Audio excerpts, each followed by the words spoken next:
Митек курт. Митек курт боюнча абдан проблема көп экен. Митек курт бүгүнкү күнү биринчи проблема десек болот. Анткени микробтун проблемасы чечилди, вирустуку чечилди. Митек курт азыр 300төн түрү ашык экен. Дүйнө жүзүндө 95% адам биз жабыркап көтөрүп жүрөт экенбиз. Ар бир адам 5тен 20га чейин көтөрүп жүргөн митек курттуу оорулар бар экен. Бүгүнкү күнү 4 адам өлсө, ошонун бирөөсү митек курттун кесепетинен экен. Изилдеш үчүн бүгүн эң өнүккөн өлкөлөр, Америкалуу, Европалуу 15-20% тегерегинде гана аныктай алат экен. Эми биз жөнүндө сөз жок. Бүгүн ким ойлоду эле?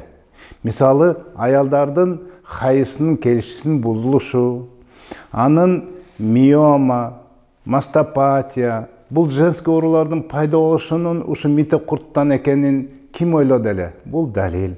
Эркектердин импотенти, бул тукумсуздугу дагы, эркектердин жана простатасынын органы, дегеле жалпы аллергия оорусу, бүгүн мынакей канча деген тери оорулар, тырмактардын кайрылганы, аппетит жоктугу, жанагындай иштин түйүлгөндүгү, адам бирде семирип кетет же семире албай арыктаганы, түркүн ооруларды ушу митек курт алып келери бүгүн далил. Биз бүгүнкү күнү эми мынча оорулардын кесепетинен келип атканда бүгүнкү дарылардын жардам бербегендиктен, мына ошон үчүн айтып атканыбыз ушул. Бүгүн тазаланышыбыз керек. Ошон үчүн пакет бирге басымдуулук кылганыбыз дагы да ошодон. Мисалы мынакей оливка. Оливканы ичсеңер, бул митек куртту өлтүрмөк түгүл, митек курттун жашоосуна абдан тескери таасир берип, абдан жакшы митек курттун чыгышына себеп болот. Андан тышкары биз сенна меканская деп атабыз, сенна меканская митек курттарды айдап, кайсы бир участокто болбосун.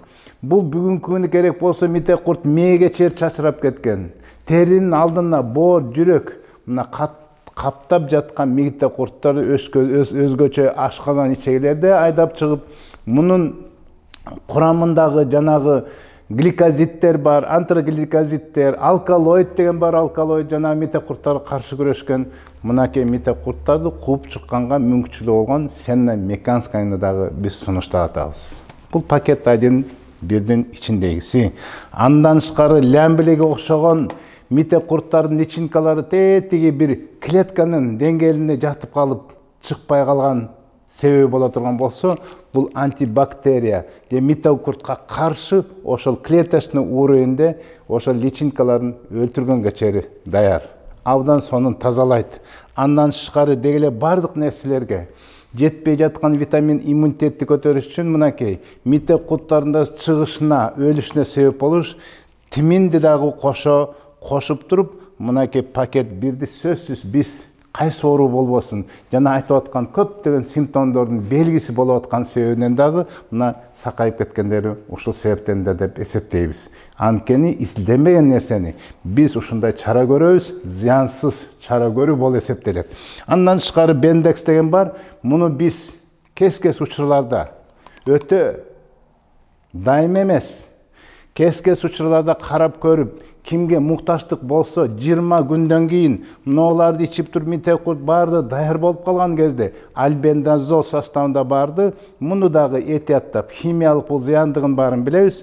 Биз бир дозасы менен 2 күн ашып кетсе 3 күн берип коюп, мына митек куртка каршы күрөшүүдө абдан жакшы көрсөткүчтөр бар экенин далилдейбиз, далилдегенбиз. Пайдалангыла, кутулгула митек курттан. Салам алейкум.